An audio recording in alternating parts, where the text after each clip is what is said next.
Okay. We're talking about the Incas and the Native Americans today. It's going to be module 3, lessons 3 and 4.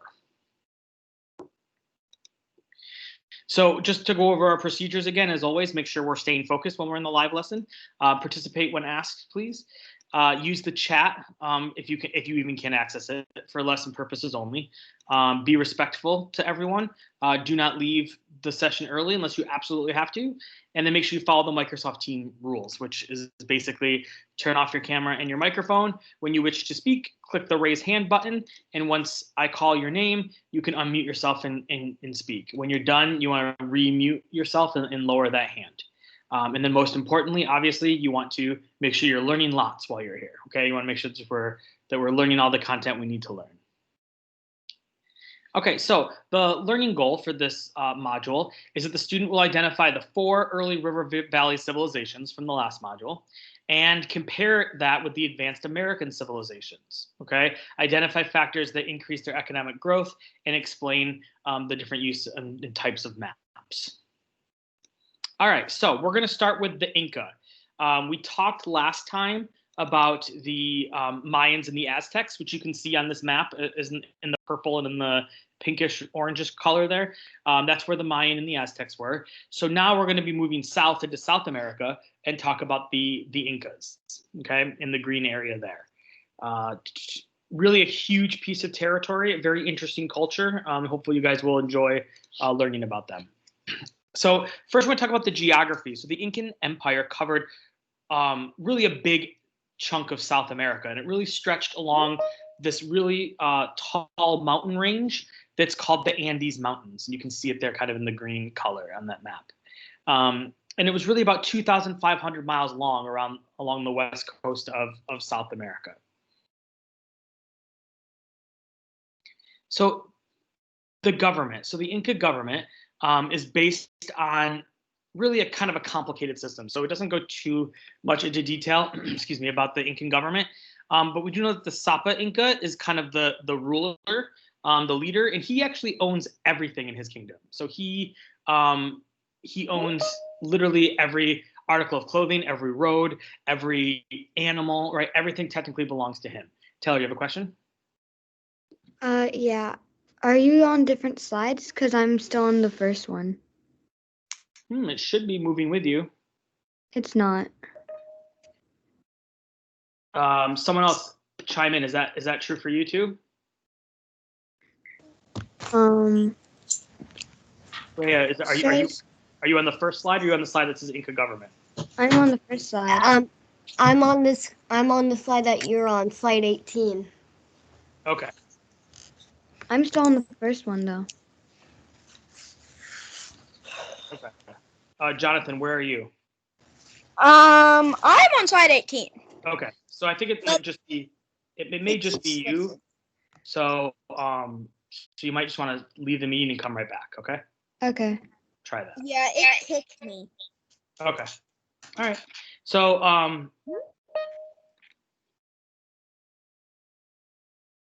all right. So the Sapa Inca owned everything in the kingdom. He was kind of the top leader. People had no personal property. So like I said, everything belonged to the Sapa Inca. Nobles did rule on some of the different provinces. Some of the different regions might have had kind of like a secondary ruler, but for the most part, the Sapa had all the control. Local chiefs that were conquered by the Inca, sometimes they let them keep some of their power too, to kind of stop any kind of rebellion that may be happening. So let's look at the social structure. So at the very top, you have, like we said before, the Sapa, and he had absolute power over his people, like the Egyptian pharaoh. He claimed to be divine or related to the gods, and he was said to be the son, S-O-N, of the sun, S-U-N. And he served as kind of the people's religious leaders. The queen of the Sapa was called the Koya, and she also carried out some of the royal governmental duties as well. The nobility is kind of the distant relatives and family of the Sapa. They were highly educated and trained members of society in a very respectable social class. The bottom of the pyramid is the Ayu, and kind of depending on where they lived, they grew different types of crops and animals that were raised. The families often kind of help each other out and pass food back and forth to each other. So it was kind of it was kind of like regular farmers in our other civilizations that we talked about, but much more close knit and much more interwoven with helping each other out in kind of like a community type approach to life and survival. So the Incas' religion, they worshipped many gods, just like a lot of the other cultures we've talked about. Each one was linked to nature. Lots of times, it wasn't like the Aztecs where they would give blood to the gods, right? Instead, they would give food, drink, and other items to the gods. They held ceremonies pretty much every month. One month, it might be the ceremony that was dedicated to the god of the rain. And the next month, it might be the god of corn or maize, and so on and so forth. So every month, they had a celebration for one of these gods. The Incas also had great respect for their ancestors and actually mummified them. Lots of times they would take these mummies and have parades with them and dress them in new clothes. So kind of odd by our standards, but to the Inca, it would have been a pretty normal part of everyday life.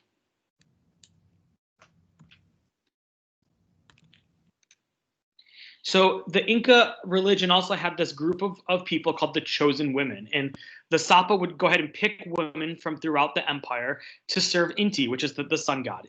And they prepared ritual food and drink for these religious ceremonies. They also made these wool garments that were worn by the Sapa Inca in the Koya to honor the sun god of Inti. And these women were highly respected. It was kind of an honor to be named as one of the chosen women, and lots of times they were able to actually marry into members of the noble class. So it was a good way or a good life for these women that were chosen. So their language, the Quichua was the language of the Incas, but it did not have a writing system. So we don't have any written records from the Incan Empire. Now they did use a form of math to communicate, and the Quipu. The quipu is a group of kind of colored strings that were kind of hung down, and they would tie them into knots, and based on how far up and down the string those knots were, kind of represented different numbers, which they then used to kind of communicate or send messages. So definitely a unique system, not something you see in a lot of civilizations, but it's definitely an interesting one, and they're actually kind of pretty. They're like art forms when you see them. So the achievements of the Incas, what did the Incas achieve? One of their biggest achievements was actually in the field of medicine. So Inca medicine was always performed by the priests. Before the surgery, they would always clean the area before it was operated on, and that wasn't always the case in ancient times. Now, obviously, we know enough about medicine and the human body to make sure we do that, but that was a big advancement. They also used cocoa plant as a powerful painkiller. They were great with working with metals. So they used copper, tin, bronze, silver, and gold, and they blended these metals together to form alloys, which really is kind of like a mixture of a bunch of metals, and it's usually stronger than just regular metals. They used the metal for weapons, for tools, and even for statues of their gods, like you see in the picture there. So one of their biggest achievements is their road system, their system of roads. So these roads that they had stretched 14,000 miles, right? North, south, east, and west, all directions. And they went through high mountains, through deserts. They went through coastal areas. And sometimes in these really high mountains, you had to get from one mountain to the other, and going up and down the mountain would take a long time. So they actually built lots of steps and even bridges that would kind of go over some of these chasms. But definitely a huge advancement, and really all these roads would lead to the capital city of Cusco. That's kind of where they all ended up.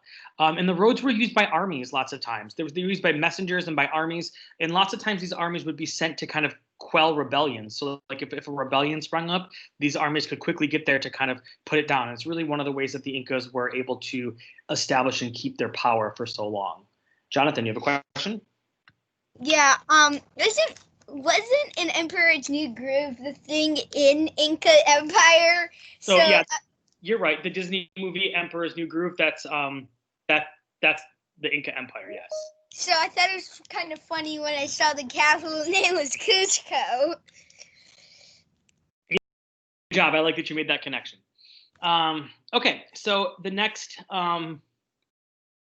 slide here just is a little bit more about the roads.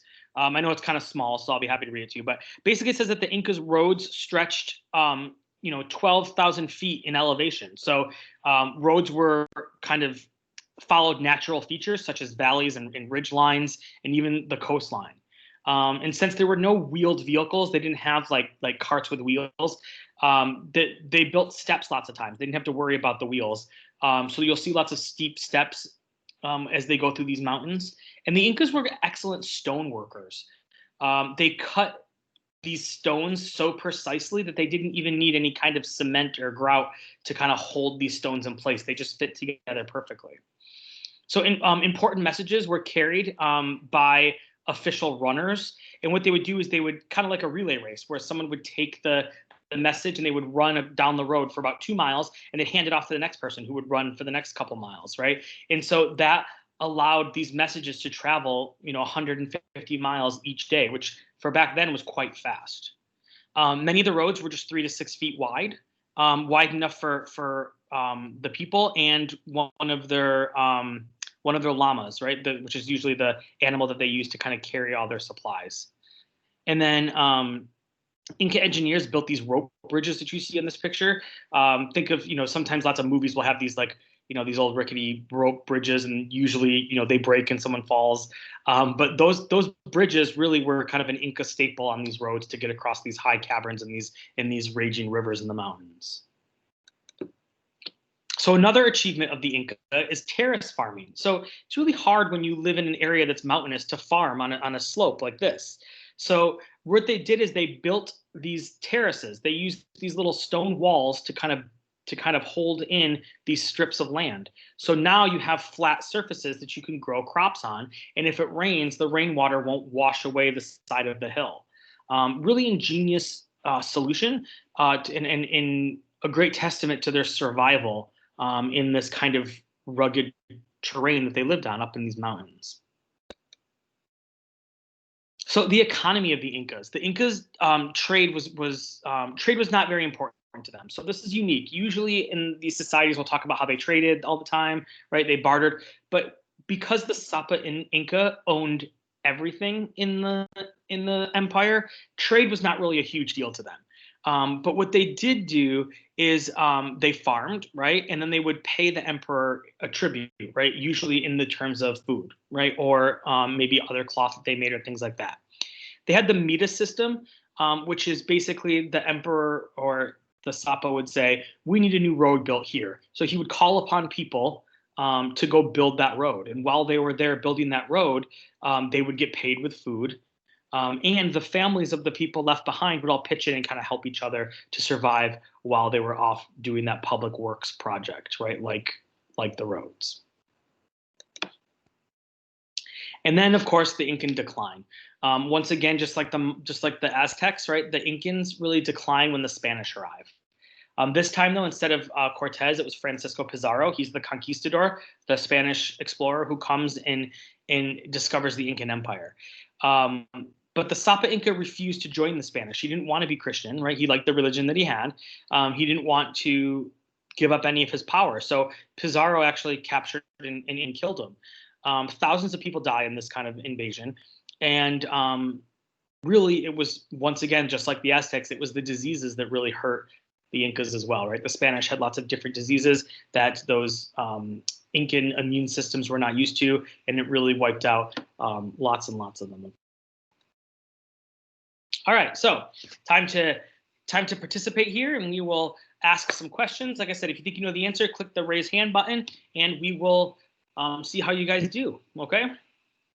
All right, so which of these enabled the Incas to travel quickly throughout the empire and carry messages and warn of the empire of attack? Was it stables of horses, fleets of ships, well-built roads, or a network of canals? Natalia, what do you think? C. C. I would agree. Good job. All right, next question. Which of these describes how ancient Inca civilization modified their environment? This question I don't particularly love, but it's one that you might see in the module, so I wanted to make sure that we included it, okay?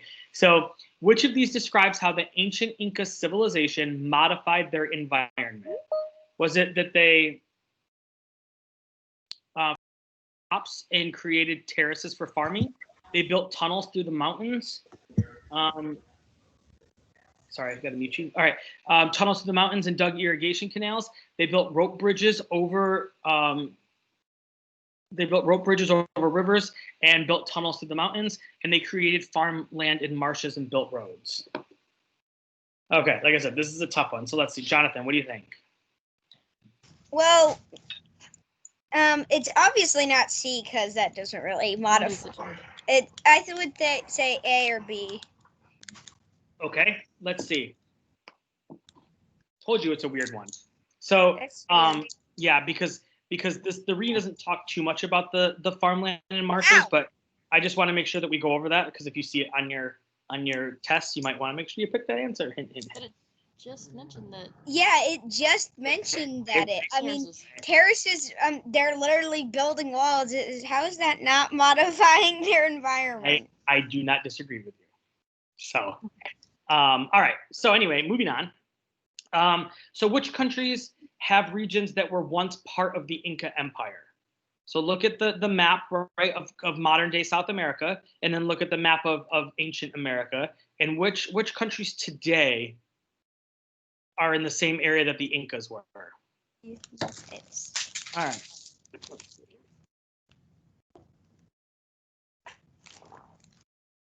Rhea, what do you think? A. A, Peru, Argentina, and Chile.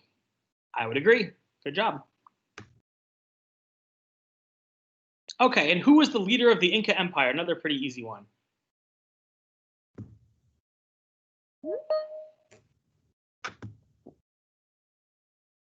Anya, what do you think? A. Another A. Good job. The Koya would be the wife, right? The Ayu was kind of the farming class, and the pharaoh was ancient Egypt. So good job. So which is not true of the chosen women? They served Inti, the sun god. They were forbidden to get married. They prepare ritual food and drink for ceremonies, and they made wool garments worn by the Sapa Inca and the Koya. Sir, it didn't change over. Yeah, it did. No, it's still on the previous slide. It might be different for everyone. So just like I said, you can leave and come back, or you can maybe, if you can refresh, try that as well. There it goes. Sophia, what do you think?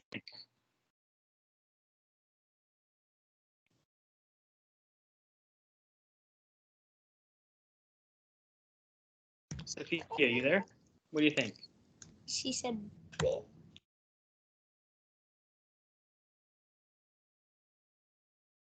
All right. They were forbidden to get married.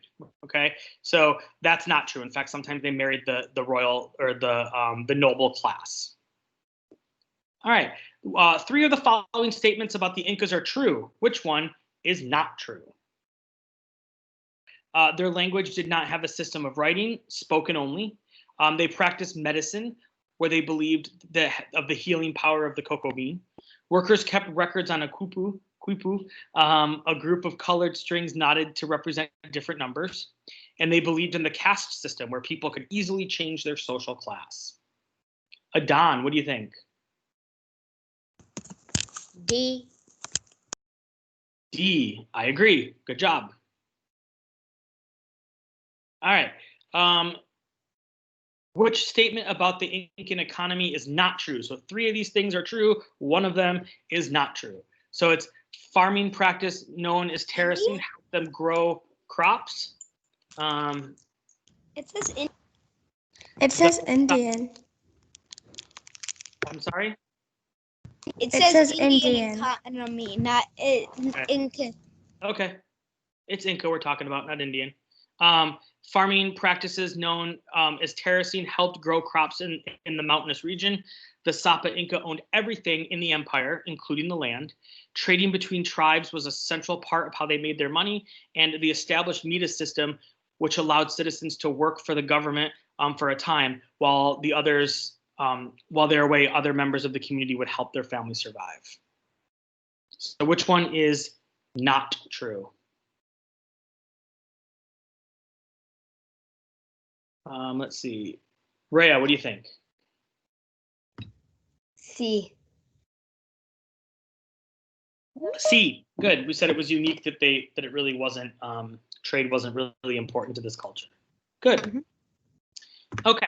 So very quickly, a lot of you have already done this, but in case you haven't and you need help, we're going to talk very quickly about assignment 3.03. A lot of kids are doing well on this, right? This is another Sprite assignment where you talk about the social, political, religious, intellectual, technological, and economic advancements of a society. Instead of you coming up with what they are, they actually give you a picture of one aspect of each, and you have to just describe it. Just give me a caption for that image and why it fits that aspect. Okay. Most kids are doing really well on this. Honestly, there's two things that I've gotten questions on, or one thing I've gotten questions on a lot, and then another thing that I just want to make sure you're doing. First thing I want to make sure you're doing is make sure you have at least 3 to 5 sentences. So the only reason why kids are getting tripped up on this one is because they're just giving me like one sentence. Okay. Make sure you're thorough and make sure you give me 3 to 5 sentences, or else it doesn't meet the requirements. The other aspect of this assignment that I just want to make sure is that last picture, the one that shows Machu Picchu or one of the Incan cities. There's actually a couple things you can say for that one, for the economic contribution. If your mind went to a certain part when you saw that picture, it's probably okay to say it. You can talk about the stoneworks. You can talk about how in the cities they had the meter system. You could talk about the roads that connected cities like this, right? There's lots of things that you can say for that last picture. So don't let it trip you up. Okay. All right. So Adam, do you have a question for me? Okay. And then Jonathan, do you have a question? Yeah. So isn't it that roads more of a yeah. It could be. And I don't really see it as an economical. Well, so you could put it for either one. I'd be okay with it. Okay. The building of the road was an undertaking, and that's kind of their job for lots of them, and it's tied into the META system. So that's why you use roads. But I would be okay with either one. All right. Great. So let's move on now to Native Americans. Okay, the Native Americans in North America. All right. So this is a little bit different. Both the Aztec, Maya, and Incas were kind of a large civilization, similar to what you saw in Egypt and Mesopotamia, right? But the Native Americans in North America are very different. Instead of kind of one giant civilization, they're made up of lots of small little tribes. So scientists believe that people first kind of entered this area about 40,000 years ago from Asia, kind of walking over the frozen land over by Alaska to kind of get here. But they never developed into a giant civilization, just a series of small tribes scattered throughout the North American continent. And really, these tribes did really well. They thrived until, obviously, once again, the arrival of Europeans. This time, not just the Spanish, this time the British also. There were some French who came, but they actually had a pretty good relationship with the Native Americans of North America. So the geography played a major role. North America has a lot of different types of land, right? You have kind of the deserts and mountains out west. You have kind of the forests in the east, and you have the plains kind of in the middle. So how they lived was greatly dependent on which region they kind of came from. It really impacted their lives greatly. So the tribes usually were made up of tribes, clans, and bands. And so what are these things? Tribes is kind of the bigger group, right? Still be relatively small compared to what we think of when we think of, the Incas. But it would be a group with kind of shared ancestries. It would be like the fifth and sixth cousins 7 times removed, right? So you do share an ancestry somewhere. You also share a language and a culture and a way of life. Okay. Then each tribe was broken down into several clans. Clans would be more like your extended family. So that would be your grandparents and your cousins and your immediate family. Okay. So tribes are the bigger ones, kind of broken down into clans. And then there were bands, and bands were kind of just the nomadic natives that came together from time to time to form a larger group when there was a need. Okay. So it's basically the way that the society was structured. Their political system is very interesting, very different from the things we've talked about so far. They're all based on small local tribal governments. They had a majority rule system when they were coming to make very similar to like a democracy. They had tribal leadership that consisted of chiefs. Sometimes they had multiple chiefs, one for a peacetime and one for wartime. And they were changed out often as well, always rotating new chiefs in. Leaders were usually chosen by the tribe members. There were no written laws. They just usually had customs and traditions, and that's what kind of governed them. The tribes could form confederacies with other tribes sometimes, right? They might make temporary alliances, maybe for protection or for some kind of common goal. Confederacies is what we call it when multiple tribes came together. Wars that were fought between the tribes were usually very small in terms of the scale and the number of lives lost. Very interesting and different way to look at warfare. They looked at it more as kind of like a war as like a spiritual experience. So it was very, very different than what we kind of think of it today as well. So their religion, each tribe had their own religion, so you can't really just pinpoint one kind of thing. But there were some commonalities between all these tribes and their religions, and that's that a lot of them had kind of sacred places or landmarks. Lots of times they wanted to live off of the ground their ancestors were buried on, so they didn't move around a lot, right? They would stay in that same tribal lands or region. Nature is very important to them. They believed spirits lived in animals, right? And so they worshiped these animals. Usually any kind of life occurrence, like a wedding or a funeral or a birth, right, usually had some kind of religious service associated with it. Some tribes had shamans who acted as kind of a spiritual leader for the tribes. Marriages, births, and deaths were all marked with these religious services, like we said before. So very, very diverse as far as religion goes, but definitely some common aspects there. Same thing goes with their culture. Cultures were very different from tribe to tribe, but there were some things that were pretty consistent throughout. And one of them is this animism, which is kind of nature worship, right? So a lot of tribes practiced animism, worshiping nature. They also used oral tradition, so they would pass down stories from generation to generation with word of mouth. Most tribes didn't have a written language. There was one tribe, though, the Cherokee, that had a syllabary language, meaning that instead of like we have one letter per sound, they had one letter per syllable of a word. So there was one tribe that was kind of an exception to that, but most tribes didn't have a written form of communication. So advancements, they used irrigation for farming. They made stone tools, they made clay for pottery, herbs and plants for medicine. They were great woodworkers, and they had lots of woven cloth and in textiles. So they hunted and fished. For their economy, they gathered and grew crops. They traded with their neighboring tribes.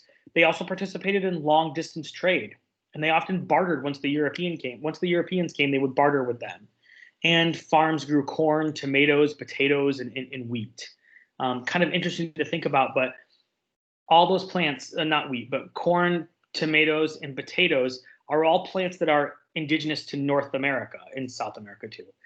But Europeans would not have had those plants until they started trading with the Indians. So it's kind of hard to think of the Irish without potatoes or without the Italians without their tomato sauce, right? But the fact of the matter is neither of those cultures had those things until Europeans started interacting with the natives and they traded some of those.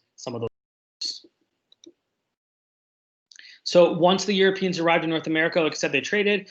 This forever changed their culture. So it's not just the crops that the Europeans got. Native Americans got some really interesting things too. One of them would be guns, right? They didn't have guns until the Europeans gave it to them. And then horses is another one. So lots of times kids think of Native Americans on horseback, right, running through the plains.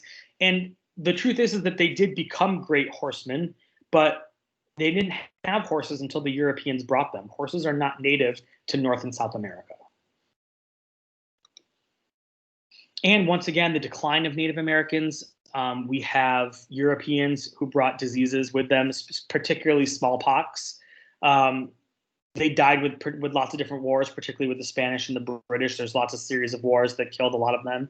And then today, Native American culture still exists. Lots of them are kind of spread out on reservations across the United States. but there are still Native American descendants alive and well in the country. All right, so pop quiz time again. So the first thing we're going to do is we're going to fill out this little chart, and you have to think on this chart about some of the ancient river civilizations that we already talked about. So you want to think of Egypt and Mesopotamia, maybe the Indus River Valley, but I think you're better off thinking about just really Mesopotamia and Egypt. And you're going to think about those governments, and then we're going to think about these Native American governments, and then we're going to think about what they may have had in common. So leaders were changed often. Was it ancient river civilizations? Was it Native Americans, or was it both? Which one had leaders that were changed often? Rhea, what do you think? Native Americans. I would agree. Good job. So the government and religion were often closely linked. Government and religion was closely linked together. Jonathan, what do you think? Well, I would say both, because sometimes the Native Americans sometimes use their religion for leadership, but not often. So I guess it's more of ancient river civilizations. You talked yourself right out of it, which is good. Yeah. So that's, I guess maybe you're right that maybe you could pull some examples from Native Americans, but largely it would be from the ancient river civilizations. Okay. The next one is leaders were often chosen by the people. Don, what do you think?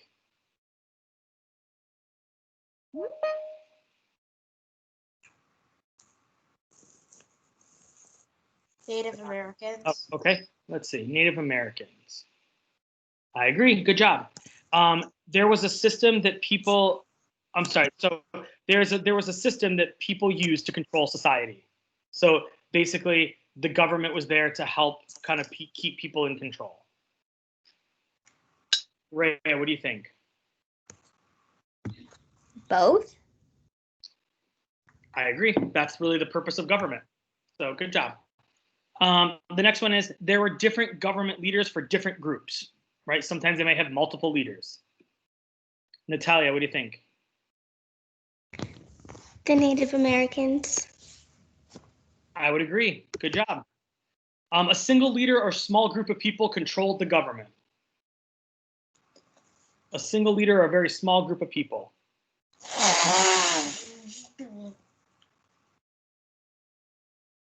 Let's see. Jonathan, sure, go ahead. What do you think? Well, the ancient river civilizations usually had the pharaoh, and the Native American civilizations usually had their chief. So I guess it's both. Okay, but you want to think about the real decision-making piece. So so you have the small group of, you're right, by the way, I'm not just saying that you're wrong. I just want to give everyone the heads up that you want to look at the fact that in Native American cultures, you had kind of a small group of people with a chief, and that small group of people might pick the chief sometimes, right? But it's still all coming from that small group of people, right? And then in the ancient river civilizations, it was much more usually just that one person. Sometimes they would have a small group of people around them, all right? So that's why that one is both, so good job. Let's see, a single leader that often had extreme power. Rhea, what do you think?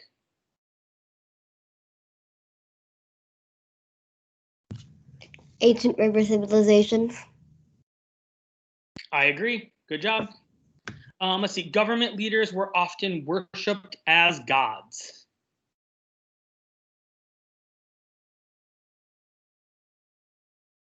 Let's see. I got to call on someone. Adon, go ahead.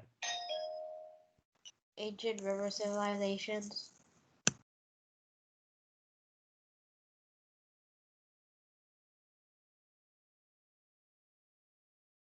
Okay, good job. Let's see. And government leaders ruled a large area from a central location.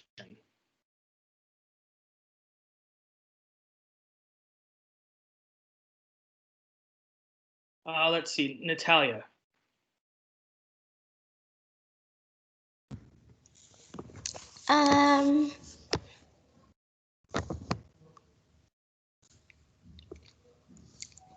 Ancient river civilizations.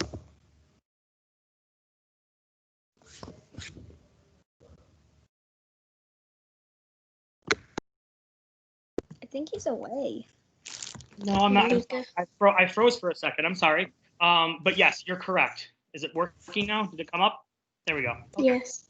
All right, and then customs and traditions were the rules that govern society. So which one governed using customs and traditions?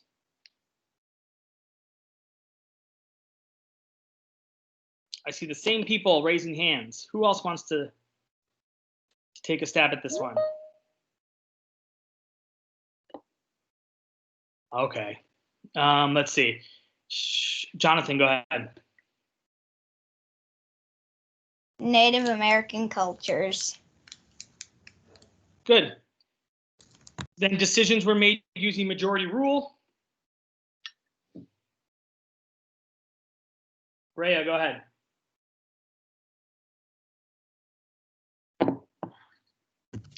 Ancient river civilizations. So majority rule is actually usually the Native Americans. Okay. Ooh.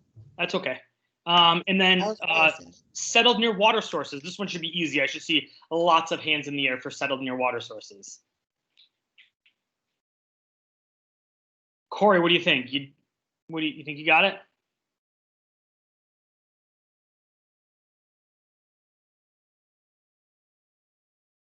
Can you say again? I didn't quite hear you. All right, we're gonna pretend you said both. Good job.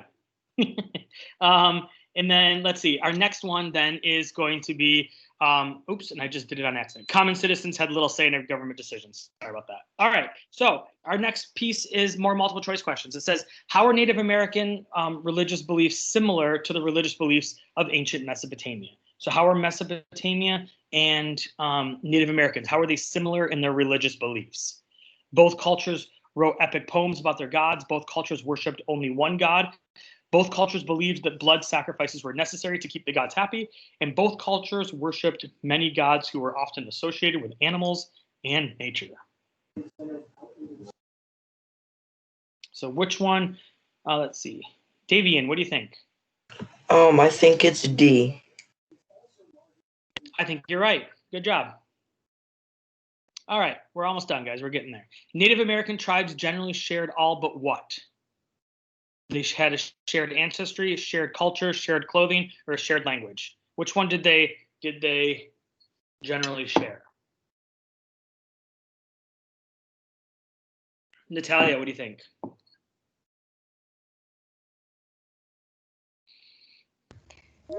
Do you mean what they shared or what they didn't share? So it's saying that they shared all of these things, but which one? So which one did they not share? Oh. C. C. I mean, maybe they shared clothing sometimes, but for the most part, no. It's ancestry, culture, and language. Good job. And then which of the following is not true of Native American government? So once again, 3 of them are true. 1 of them is not true.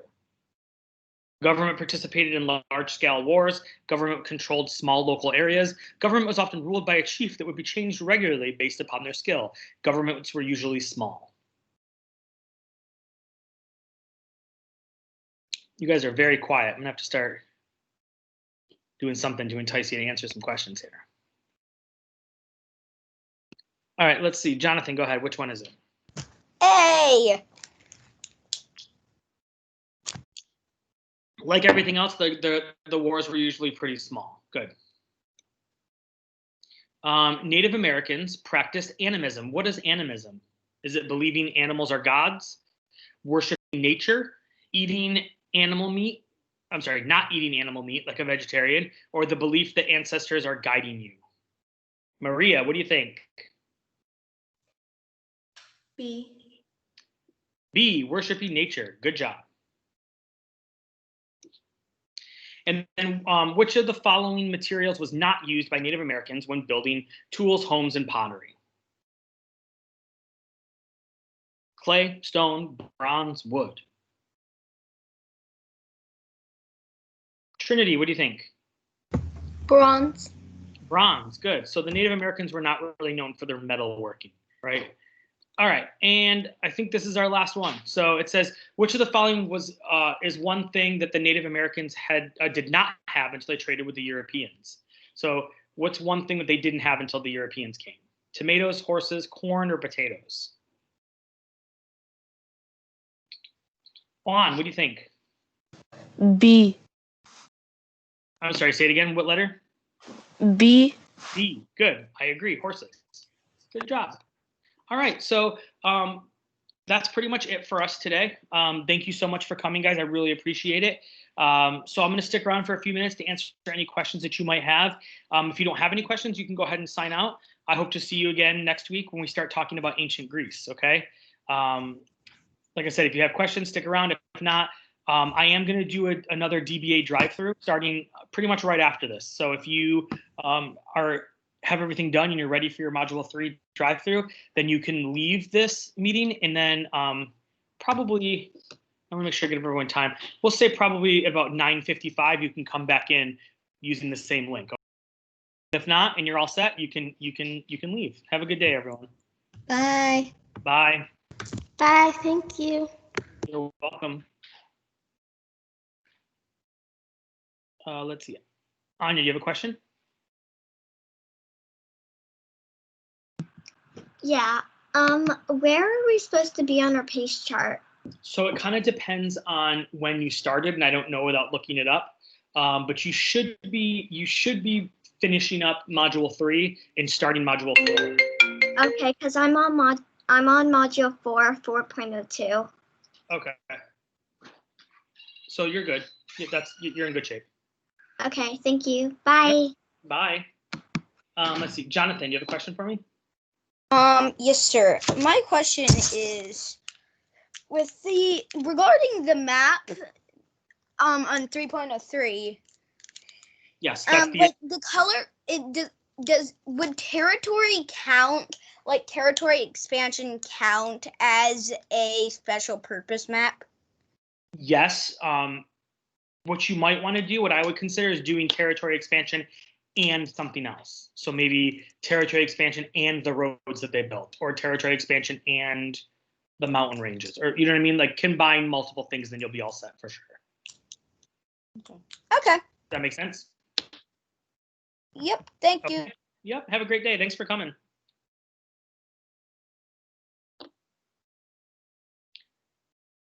Adan or Salon, any questions for me? Okay, I'm going to go ahead and end the meeting then. Thank you guys so much for coming.